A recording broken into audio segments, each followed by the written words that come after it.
안녕하세요. 저는 이조리입니다. 사우스 텍사스의 리오그란데 밸리는 지언루트 교회의 공식 팟캐스트인 두럼 도는 믿음에 오신 것을 환영합니다. 우리에 대한 자세한 내용은 zionalamo.org에서 확인할 수 있습니다. 한국어로 된 이 에피소드는 휴스턴 힐탑 한국 루터교회 옥승응 목사님이 마가복음 1장 16에서 22절의 말씀을 바탕으로 한 설교로 너의 뿔하심이라는 제목의 내용을 담고 있습니다.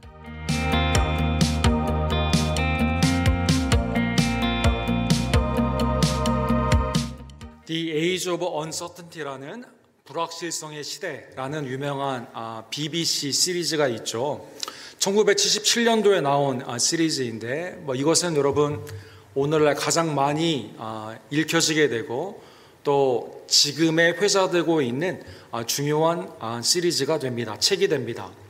이 시리즈와 책을 쓰신 분은 존 케니트 갈브레스라는 분이 경제학자이신데 이분이 이것을 기술하게 되었습니다.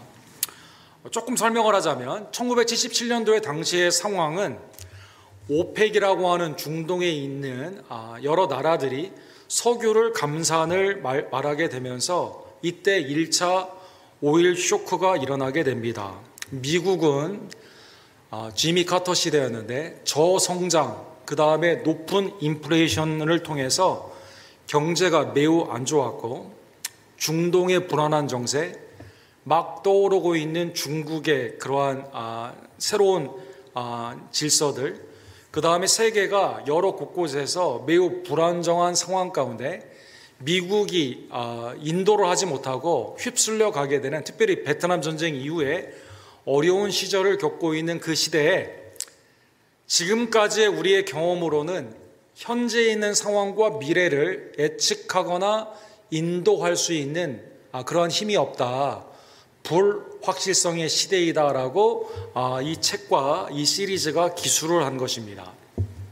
그러면 이게 오늘 목사님 우리 설교와 무슨 관계가 있는가 이렇게 생각할 수가 있는데, 이때 이 책이 나온 이후에 실제로 그대로 이루어지게 되면서 여러분 우리가 휴스턴이 오일 쇼크를 통해서 경제가 매우 악화가 되게 됩니다. 1981년도 기록에 의하면 휴스턴의 집의 약 20%가 당시에 빈집이었고 경제가 완전히 주저앉게 되면서 특별히 우리 한인들 같은 경우는 이때보다 지금 한인의 인구가 회복을 하지 못하는 굉장히 어려운 시절을 당시에 맞게 됩니다. 전 세계가 매우 어려운 시간 가운데 어떻게 앞으로 세계가 나아갈 것인가 매우 흔들리게 되는 그러한 시절을 그 가운데 맞게 되는 것이죠. 자, 46년이 흘러서 지금 비슷한 상황에 있습니다. 인플레이션은 높죠. 이스라엘의 전쟁이 지금 일어나고 있습니다. 그 다음에 오일 기름값이 계속 올라가게 되면서 세계의 정세가 앞으로 미국이 어떻게 이끌어 나갈 것인가 매우 불안한 상황 가운데 불확실성의 시대는 우리가 살고 있다는 것입니다. 전 세계뿐만 아니라 미국, 그 안에 있는 휴스턴, 그 다음에 여러분과 저의 삶도 마찬가지죠. 당장 내일 일을 알지 못하는 안개와 같은 인생 가운데 우리가 붙잡아야 되는 영원한 진리는 무엇인가? 혼돈의 시대에 우리는 살고 있습니다. 우리가 살고 있는 휴스턴은 30%의 경제 자본이 이 중동에서 온다고 합니다. 인구당 모슬렘의 템플이 가장 많은 도시, 이 미시간 주 다음으로 텍사스가 많이 있는데 우리의 주위에 모슬렘 템플이 굉장히 많이 있고, 여러분 잘 아시는 것처럼 어제 뉴스에 보게 되면 팔레스타인 분들이 이제 휴스턴 시청 앞에서 큰 시위를 하게 되면서 이 전쟁이 이제 이스라엘 쪽이 아니라 하마스 쪽에 지지를 하는 그러한 것이 공연이 이렇게 나타나게 되고, 오늘 저녁에는 유대인들이 또 시위를 한다고 하죠. 매우 혼란스러운 시기에 우리는 살아가고 있다는 것입니다. 지금이 혼란스러운 불확실성의 시대라면 예수님의 그 시대는 더 불확실성이 더 많은 시대였습니다. 일단 로마의 압제 가운데 하나님이 주시는 메시아의 대망 사상 가운데 과연 우리를 구원하는 메시아가 누구인가 매우 불안한 상황이었고, 강도의 굴혈처럼 성전은 기능을 하지 못했기 때문에 하나님의 진리, 하나님의 기도가 성전에서 이루어지지 못하는 매우 종교적으로 불확실성한 시대였습니다. 왕 헤롯은 유대인도 아니었어요. 에돔, 이두메인으로서 하나님을 믿지 않는 왕이 다스리는 그 나라 가운데 지지난주에 우리가 본 것처럼 예수님은 1장 15절에 보면 하나님의 영원한 나라가 이 불확실성한 시대 가운데 우리에게 임했다라고 선포하여 주시게 됩니다. 때가 찼고 1장 15절에 보면 하나님의 나라가 가까이 왔으니 회개하고 복음을 믿어라 하시더라. 하나님의 나라가 임박했습니다. 왕이신 하나님이 다스리시는 그 시대가 임박했는데 이때 우리가 해야 될 일은 뭐냐? 회개하고 복음, 예수 그리스도를 믿어야만 된다는 것입니다. 예수님은 하나님의 때라는 단어를 쓰셨습니다. 카이로스, 그냥 흘러가는 시간이 아니라 하나님과 우리가 만나는 그 시간, 성부께서 성자를 통해 우리에게 천국의 유업을 물려주고 있는 시간, 구원의 시간, 때가 참에 하나님이 그의 아들을 보내사 여인에게 낳게 하시는 그리스도의 임재가 우리 가운데 있기 때문에 지금이 바로 가장 확실한 것, 흔들리는 나라가 아니라 영원한 흔들리지 않는 그 견고한 나라, 하나님의 나라를 붙잡을 수 있는 시간이다라는 것입니다. 예수님은 이 말씀을 하시고 오늘 본문에 보면 바로 16절에 갈릴리 해변을 지나가시다가 제자를 부르시게 됩니다. 예수님이 나사렛 갈릴리와 가까운 곳에 있었기 때문에 아마 갈릴리는 예수님에게 매우 익숙한 그러한 바다였을 것입니다. 게네사렛 호수라고도 불리었고 디베라 바다라고도 불리우는 그 어촌이 많은 그곳에서 두 사람을 예수님을 보시고 예수님이 불러주시게 되죠. 그 사람의 이름은 시몬, 베드로의 이름이죠. 그 다음에 그의 형제인 앤드루, 안드레를 주님께서 부르셨다는 것입니다. 여러분, 1986년도에 이제 그 갈릴리 바다 깊숙한 곳에서 배를 하나 발견하게 되는데 이게 1세기에 당시에 탔던 어선의 형태를 가지고 있다고 합니다. 그래서 이 별명이 지저스 보트라고 하는 별명이 있죠. 아마 베드로와 안드레가 아마 이 배의 비슷한 형태에서 아마 이 배 두 개를 걸치고 쭉 밀고 가는 쌍끌이가 아니라 투막을 하게 되면서 개인적으로 그날 하루 먹을 것을 잡게 되는 가난한 어부의 그러한 배의 형태로 아마 그물질을 하고 있었던 것으로 보입니다. 예수님은 그들에게 이렇게 말합니다. 17절에 보면 임박한 하나님의 나라 가운데 회개하고 복음을 믿으려면 누군가 복음을 증거해야 되지 않습니까? 그래서 이 사역 가운데 예수님이 두 제자를 불러주시게 되는 것이죠. 나를 따라오라. 내가 너희로 사람을 낚는 어부가 되게 하리라. 매우 확실한 명령이에요. 뭐 이해하기가 어려운 게 아닙니다. 일단 어부의 삶, 투망을 하고 있는 고기를 잡는 그러한 삶이 아니라 나의 삶의 방향이 누구에게로 나가야만 될까요? 예수님께로 나가야만 되는 거죠. 주님께로 나아가는 새 삶으로 이제는 어떻게 해야 됩니까? 주님을 따라가는 삶으로 나아가게 되는 것입니다. 나를 따르라. 이 뜻은 인도자 되신 예수님께 내가 주님을 닮아가기 위해 그의 발자취를 쫓는 제자의 삶으로 나아가게 되는 것입니다. 그렇게 하면 베드로와 안드레가 결과가 어떻게 될 것인가 걱정할 필요가 없죠. 주님이 오늘 본문에 보면 그들을 만들어 주십니다. 누구로 만들어 주게 됩니까?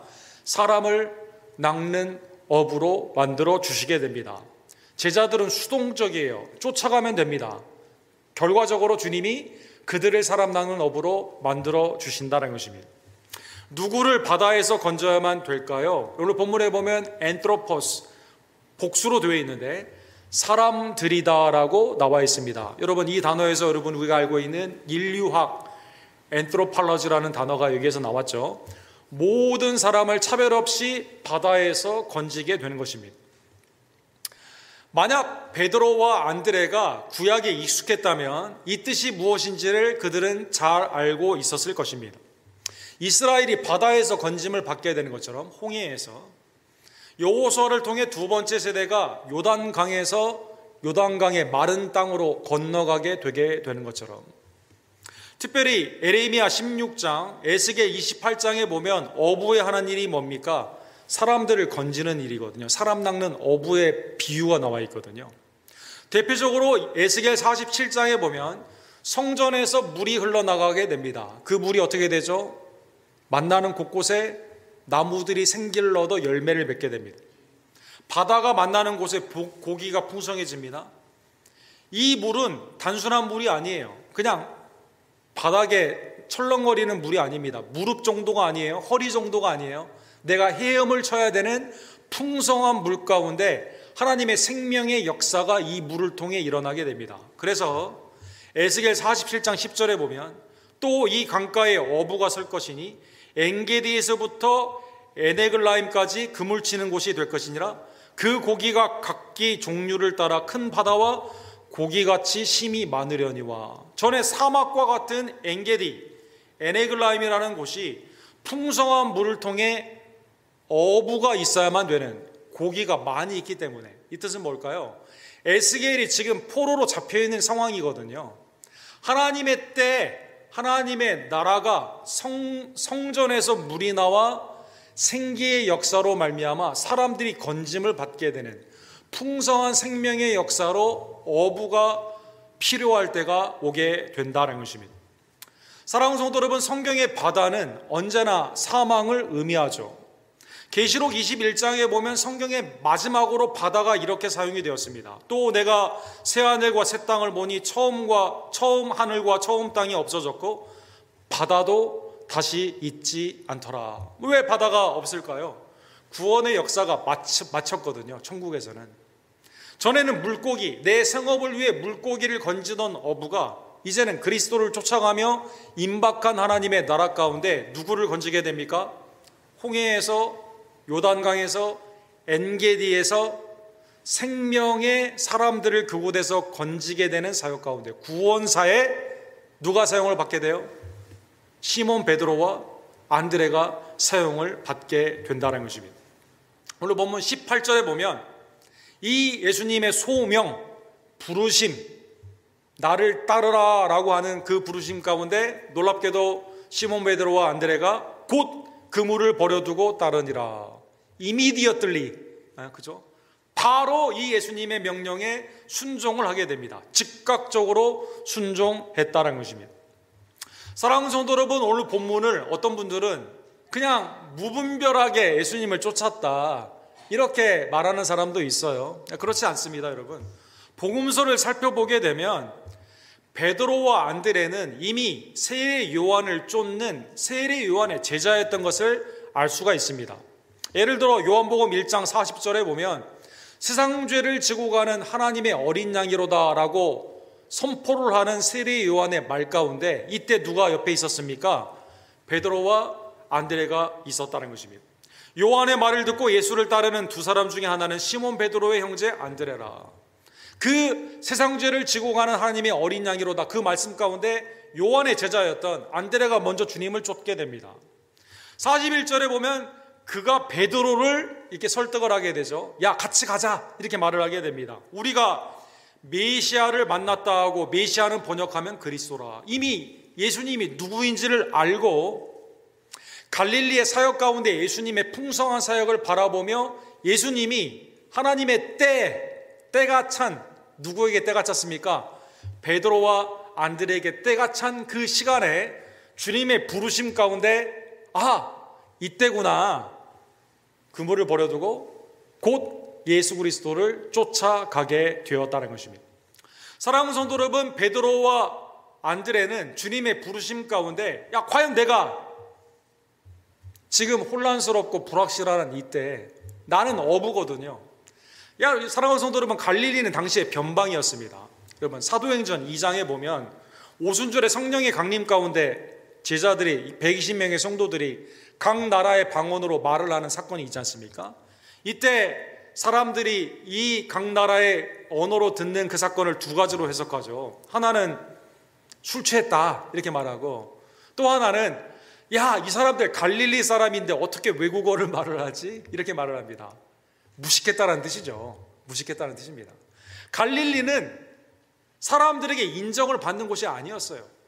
예수님이 만약 사회적인 관점, 사람들에게 인정받는 언변이 좋고 학술이 좋고 능력과 권위가 있었다면 로마의 백부장이나 천부장을 스카우트하는 게 훨씬 더 효과적입니다. 예루살렘의 안나나 가야바나 바리새인을 스카우트하는 게 더 좋습니다. 나를 따르라고 말하는 게 더 좋습니다. 그러나 주님은 누구를 쓰기를 원해요? 하찮은 갈릴리의 어부라도 하나님의 놀라운 역사 가운데 이 일은 누가 하시는 거예요? 하나님이 하시는 거거든요. 내 공로를 나타내는 것이 아니라 전적인 하나님의 은혜의 부르심 가운데 일어나는 거거든요. 그래서 주님은 비천한 당시의 갈릴리의 어부들, 이 두 사람을 하나님의 구원사의 부르심으로 말미암아 회개하라, 예수 그리스도 복음을 믿어라라는 이 사역 가운데 이 두 사람을 불렀다는 것입니다. 사랑하는 성도 여러분, 구약에도 보게 되면 하나님의 부르심은 인간의 어떤 기준이나 사람들이 인정하는 그것으로 나아가지 않고 전적인 하나님의 은혜였음을 알 수가 있습니다. 대표적으로 출애굽기 3장에 보게 되면 이스라엘을 애굽의 압제 가운데 구원하게 되었을 때 누구를 쓰십니까? 80세의 당시의 목자로 40년을 어떻게 보면 허비한 인생을 살았던 모세를 불러주시게 됩니다. 호렙산에 소멸하지 않는 불로 부르시는 하나님께서 모세가 이스라엘 백성들이 누가 너를 보냈냐라고 말을 하면 뭐라고 말해야 됩니까? 아브라함의 하나님, 이삭의 하나님, 야곱의 하나님, 죽은 자의 하나님이 아니라 산자의 하나님이 너를 보냈다. 테트라그라마톤, 네 글자를 의미하죠. 야훼, 스스로 있는 자가 너를 보냈다. 이렇게 말만 해라. 그러면 출애굽기 3장 18절에 보면 어떻게 됩니까? 그들이 내 말을 들으려니 그들이 내 말을 듣게 된다는 것입니다. 모세는 염려하지 않아도 돼요. 베드로와 안드레가 여기에 대해서 깊이 생각할 필요가 없습니다. 왜? 주님이 부르시는 거에는 목적과 이유가 있고 이 모든 과정을 주님이 함께 해 주시거든요. 오직 그들이 해야 될 일은 뭐예요? 모세가 하나님이 주신 말씀을 그대로 증거하게 되는 것처럼 제자들도 예수님이 말씀하신 그 말씀을 그대로 증거하면 되기 때문이라는 것입니다. 아모스라는 사람이 있죠. 북이스라엘이 혼란스러울 때 아모스를 부르게 됩니다. 아모스 1장 1절에 보면 아모스는 누구입니까? 드고와 목자였다 이렇게 나와 있습니다. 아니 북이스라엘의 걸출한 가문 중에서 왕가에서 부르신 게 아니라 학자에게 부르신 게 아니라 농부, 목자였던 아모스를 부르심으로 말미암아 하나님의 정의가 강과 같이 흐르게 되는 회개를 촉구하는 말씀으로 아모스를 쓰시게 되고 하나님의 역사가 그를 통해 나타나셨다는 것입니다.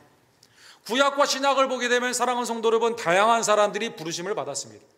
그러나 하나같이 자기의 경력이나 자기의 배경을 가지고 일하지 않죠. 오직 하나님이 그들에게 맡겨주신 위탁하신 말씀을 증거함으로 말미암아 하나님의 구원의 역사가 일어나게 되는 것입니다. 19절과 20절에 보면 주님은 조금 더 나아가셨습니다. 조금 더 나아가게 되니 거기에는 누가 있습니까? 베드로와 안드레보다는 조금 부유했던 것 같아요. 아버지 세베대가 배를 가지고 있었던 것을 볼 수가 있습니다. 당시에 선주가 있고 선원이 있는데 베드로와 안드레는 아마 배를 소유하고 있지 않고 아마 그 밑에서 일했던 것 같습니다. 그러나 요한과 야고보는 다르죠. 부모님이 풍성해요. 또 품꾼들이 그 가운데 많이 있었습니다. 주님이 여전히 그들을 보시고 이렇게 말합니다. 그들도 배에 있어 그물을 깃는데 곧 부르시니 이렇게 되어 있습니다. 나를 따르라, 내가 너를 사람 낚는 어부로 만들이라. 똑같은 부르심 가운데 어떻게 하게 됩니까? 야고보와 요한이 오늘 본문에 보면 그 아버지 세베대를 품꾼들과 함께 배에 버려두고, 부모님을 고려장하듯이 버렸다는 뜻이 아니에요. 우선순위를 의미하는 겁니다. 이게 중요한 게 아니에요. 지금 뭐가 중요합니까? 주님을 따르는 것이 중요합니다. 주님을 이 가운데 따르게 되는 것입니다. 이 네 명이 예수님의 소위 말하는 이너 서클이 되게 됩니다. 특별히 베드로와 요한과 야고보는 중요한 시기 때마다 야이로의 딸을 살리고 변화산상에서 겟세마네 동산에서 예수님이 함께하기를 원하는 중요한 3명의 부르심의 사역으로 나아가게 됩니다. 예수님은 이 4명을 부르셨습니다.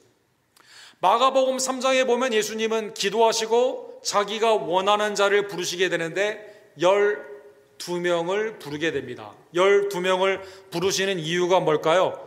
마가복음 3장 14절에 보면 이는 자기와 함께 있게 하시고 보내사 전도도 하고, 부르시는 목적이 뭡니까? 회개하라, 천국이 가까웠느니라, 복음을 믿어라. 이 사역 가운데 제자들을 불러주시게 되는 겁니다. 예수님은 12제자를 부르셨을 뿐만 아니라 누가복음에 보면 70명의 제자를 불러주시게 됩니다. 70명뿐만 아니라 예수님은 120명 성도들이 성령이 임하게 되는 오순절의 사건 가운데 예루살렘을 떠나지 말며 성령이 임할 것을 기다리게 하시고, 성령이 임하게 되면 어떻게 됩니까? 예루살렘과 온 유다와 사마리아와 땅끝까지 무슨 일을 하게 되죠? 내 증인이 되게 되는 것입니다. 제자들을 부르신 이유는 너무나도 확실합니다. 그것은 임박한 천국 가운데 오신 예수님, 메시아, 우리의 왕을 증거하며 회개하고 그를 믿으라는 사역 가운데 제자들을 불러주신 것입니다.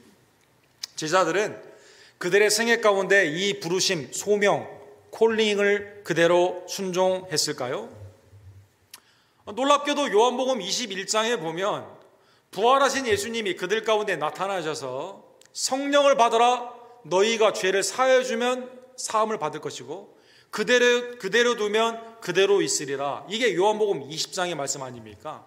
그런데 요한복음 21장에 보면 시몬 베드로와 디두모라 하는 도마와 갈릴리 가나아 사람 나다니엘과 세베대의 아들들과 또 다른 제자 둘이 함께 있더니 7명의 제자들이 어떻게 하죠? 시몬 베드로의 인도함을 받아 나는 누구를 잡으러 가요? 사람을 낚으러 가는 게 아니라 다시 물고기를 잡으러 가는 사건이 있습니다. 즉 제자들은 주님의 명령과 성령을 받으라라는 그 은혜의 말씀을 받았음에도 불구하고 소명 의식이 없게 되었을 때는 누구를 버려둬요? 예수님과 복음을 버려두고 다시 뭘로 갑니까? 거꾸로 물고기를 잡으러 가는 그 사건이 나타났다는 것입니다. 하나님의 은혜 안에서 가룟 유다는 예수님을 버리고 30그 은세계를 통해 예수님을 파는 역사가 나타나게 되죠. 하나님의 은혜 안에서 데마라는 사람은 복음의 사역 가운데 부름을 받았는데 바울을 버려두고 데살로니가로 세상을 사랑하여 떠나가게 됩니다.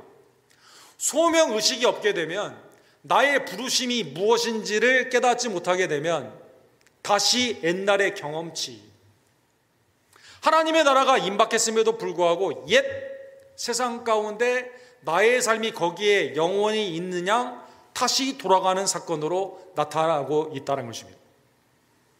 사랑하는 성도 여러분, 그러나 성령이 임하게 되었을 때 요한과 베드로가 사내들인 공회 가운데 핍박을 받습니다. 예수님의 이름으로는 가르치지 말고 전도하지 말라라고 능욕을 받게 됩니다. 사도행전 5장 42절에 보면, 그런데 이때는 다릅니다. 성령의 은혜 안에서 사도 베드로와 요한은 능욕받는 것을 합당히 여기며 이때는 다시 옛날로 가지 않아요. 지금부터는 하나님의 말씀 안에서 그 소명의식 가운데 핍박도 이기며 복음을 증거하게 됩니다. 그들이 날마다 성전에 있든지 집에 있든지 예수는 그리스도라 가르치기와 전도하기를 그치지 아니하니라. 이때부터는 소명의식 가운데 하나님의 내게 주신 그 사명을 온전히 감당하며 목숨까지도 버리기를 작정하고 하나님의 뜻 가운데 나아가게 되는 것이죠. 소명의식은 이만큼 중요하다는 것입니다. 왕이 나에게 특별한 사역을 위해 부르는 그 사역은, 여러분 만약 백악관에서 여러분과 저를 어느 날, 야, 내가 중요한 일을, 컨트리, 이 나라를 위해서 너에게 중요한 일을 맡기려고 하는데 너 좀 잠깐 와라, 그리고 이 일을 해라 라고 하면 여러분과 제가 어떻게 합니까? 나 같은 사람을 백악관에서 이 그레이트 컨트리, 위대한 미국을 위해 나를 쓰신다고 얼마나 기뻐하겠습니까, 여러분? 이때 노할 사람이 있어요, 여러분? 내가 벤치에 지금 벤치 워머로 앉아 있어요. 근데 감독이 야, 너 뛸 준비해. 나와. 여러분 농구 선수나 야구 선수, 대타나 그 다음 선수로 나가는 사람들 얼굴 표정 보세요, 여러분. 나 못해요 하는 사람 봤어요, 여러분? 하물며 창조주 하나님께서, 구원주 하나님께서 구원의 놀라운 사역 가운데 나를 따라 사람 낚는 어부가 되는 이 놀라운 사역을 우리에게 맡겨주시는데 여러분과 제가 노할 사람이 있겠습니까? 아니죠. 감사합니다라고 순종하며 다 나아가게 되는 거죠. 사랑하는 성도 여러분, 하나님의 부르심은 특정한 직분이나 아니면 특정한 성직에만 제한될까요? 예를 들어 중세 캐톨릭은 그렇게 해석을 했죠. 4세기에 보게 되면 컨스탄틴으로부터 로마가 국교화가 되게 되면서 성직자와 평신도를 나누게 됩니다. 즉 하나님의 성직으로 부름을 받은 것은 주교, 사제, 수도사뿐입니다. 평신도, 이 외의 모든 평신도는 세속의 계급입니다. 영주나 기사나 평민이나 노예는 세속의 일을 하는 거예요. 주님의 일을 하는 게 아닙니다. 이게 이분법적이죠. 그리고 여기 영향을 받는 우리 한국교회도 어떤 분이 신학교를 간다고 하게 되면 우리가 뭐라고 말하죠? 주님이 당신을 부르셨군요, 이렇게 말합니다. 그전에는 부른 거 아니에요. 그때 부른 겁니다, 여러분. 오늘날 가장 중요한 하나님의 성직은 뭡니까? 목사나 아니면 이 신학교에 있는 모든 선교사님들이나 이런 일만 성직이라고 보는 거죠. 6세기에는요 교황이 교회 수장, 예수님이 머리가 아니라 교회 수장은 교황이라고 말했습니다. 15세기에는 연옥의 교르기를 가르치고 면죄부를 받았습니다. 19세기에는 교황의 칙령이 무호하다 이렇게 말했습니다. 성경과 교황의 말이 비슷한 거죠.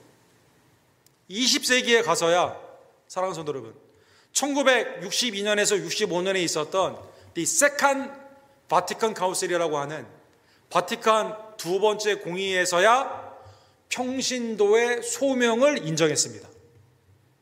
사랑하는 성도 여러분, 캐톨릭의 이러한 특정직, 오늘날 켈빈도 그래서 하나님이 쓰시는 세 가지의 중요한 직분은 목사, 교사, 의사, 나머지는 세속적이다 이렇게 말했거든요. 죄송합니다 여러분, 제가 말한 게 아니에요. 켈빈 선생이 그렇게 말을 했어요. 이게 성경적일까요 여러분? 그렇지 않죠. 로마서 8장 30절에 보면 사랑하는 성도 여러분, 제자를 부르신 예수님이 여러분과 저를 똑같이 불러주셨습니다. 또 미리 정하신 그들을 또한 부르시고 이렇게 되어 있습니다. 부르신 그들을 또한 의롭다 하시고 의롭다 하신 그들을 또한 영어롭게 하셨느니라. 주님의 부르심을 받은 성도를 뭐라고 말합니까? 에클레시아, 교회다라고 말하게 됩니다. 하나님이 여러분과 저를 불러주셨어요.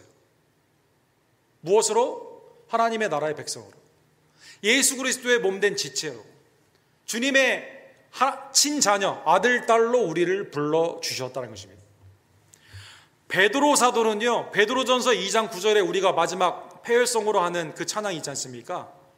한 걸음 더 나아가 이렇게 말하죠. 그러나 너희는 택하신 족속이요 왕같은 제사장들이요 거룩한 나라요 그의 소유가 된 백성이니 이는 너희를 어두운 데서 불러내어, 콜링, 불러내어 그의 기이한 빛에 들어가게 하신 이의 아름다운 덕을 선포하게 하려 하심이라. 복음을 위탁하시고 구원하신 하나님의 은혜를 증거하고자 여러분과 저를 택하신 족속, 왕같은 제사장, 거룩한 나라, 주님의 보물, 소유, 보물이라는 뜻입니다.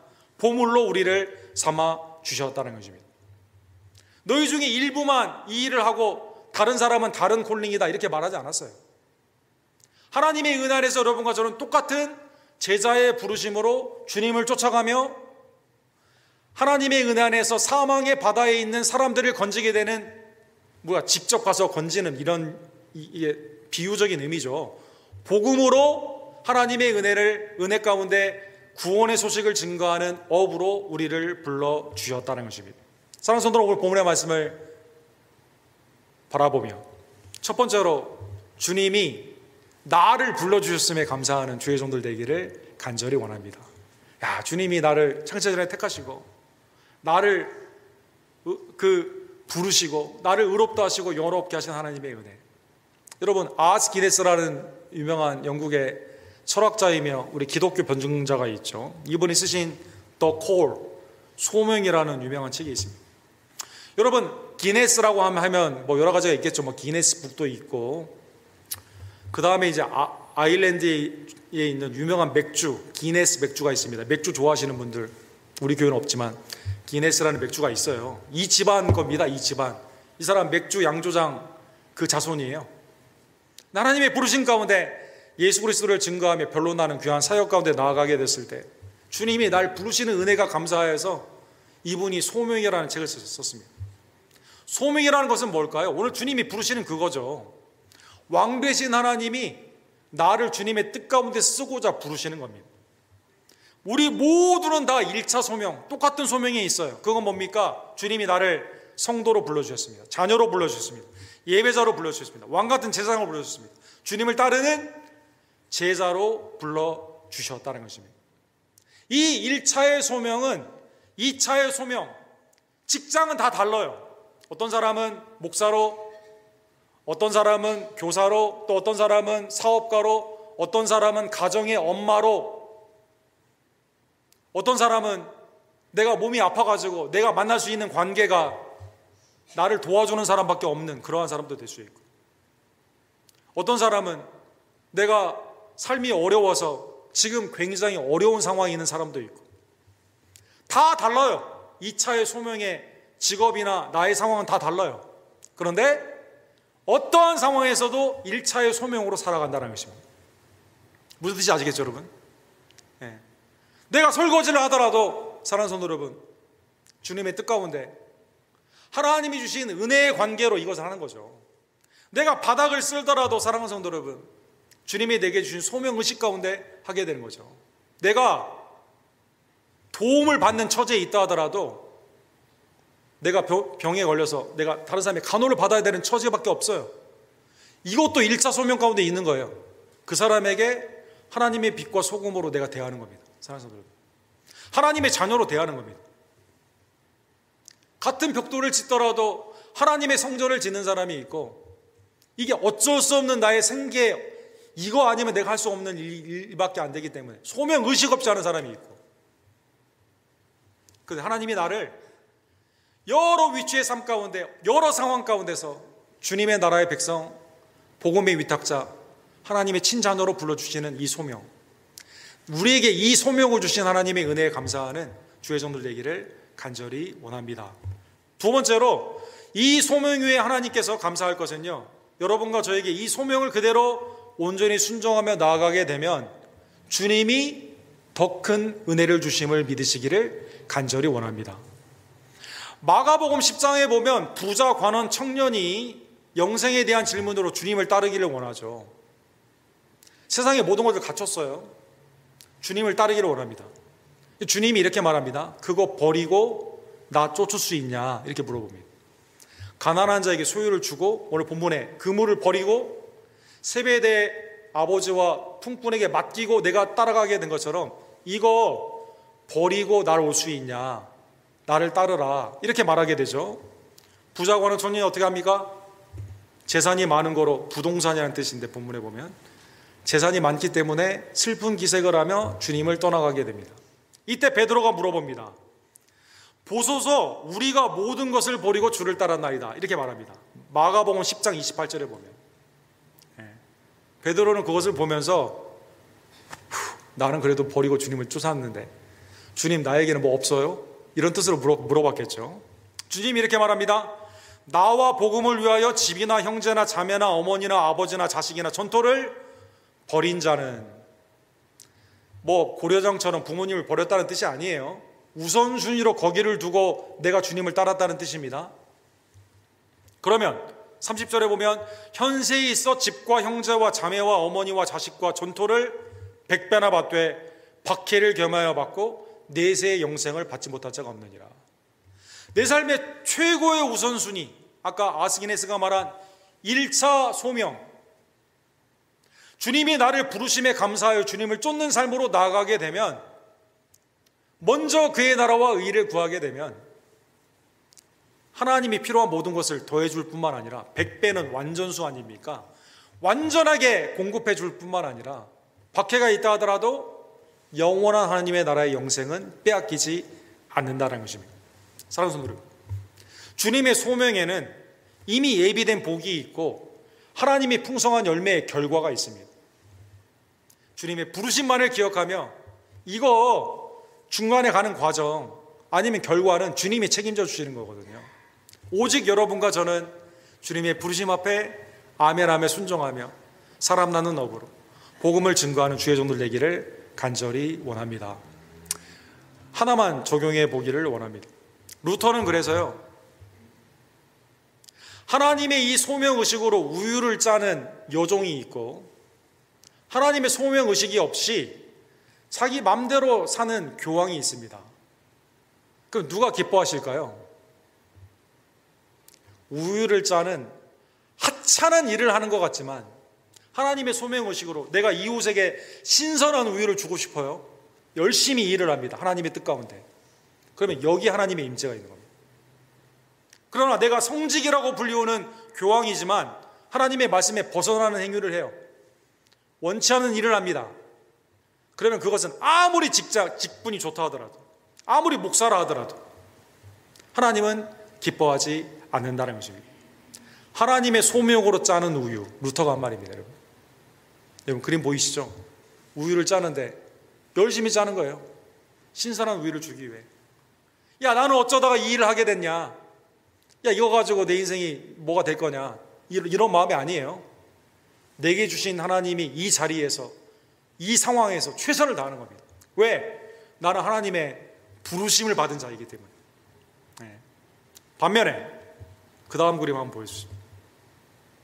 지금 고리대금 업자가 돈을 세고 있어요. 아내는 성경책을 보고 있습니다. 당시에 성경책이 어떻게 되는지 볼 수 있죠. 16세기에 그림이 많아요. 근데 아내의 눈이 어디 가 있어요? 손은 성경책을 주고 있는데 아내의 눈은 어디 가 있어요? 남편이야 고리대금 업자니까 어쩔 수 없지만 아내의 눈이 돈에 가 있습니다. 사랑하는 성도 여러분, 아무리 내가 하나님이 주신 아름다운 환경, 좋은 직분에 있다 하더라도 내 마음이 어디 가 있어요? 다른 곳에 가 있으면 하나님이 기뻐하지 않으십니다. 자, 오늘 본문의 말씀을 깨달으며 내게 주신 소명, 불확실하다는 시대에 확실한 건 하나 있죠. 주님의 복음을 믿으면 구원을 받습니다.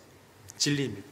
그 일에 여러분과 제가 부름받았음을 다시 한번 깨달으며 내 마음과 뜻과 정성을 다하여 주님을 쫓는 주의 종들 되기를, 소명의식으로 살아가는 우리 언덕교회 모든 지혜들, 하나님이 기뻐하시는 복된 종들 되기를 주님의 이름으로 간절히 축원합니다.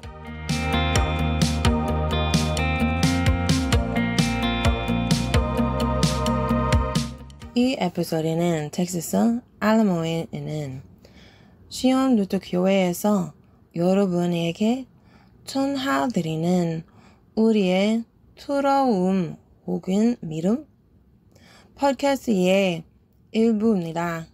감사하게도 옥 목사님의 설교를 접할 수 있게 해주셔서 감사합니다.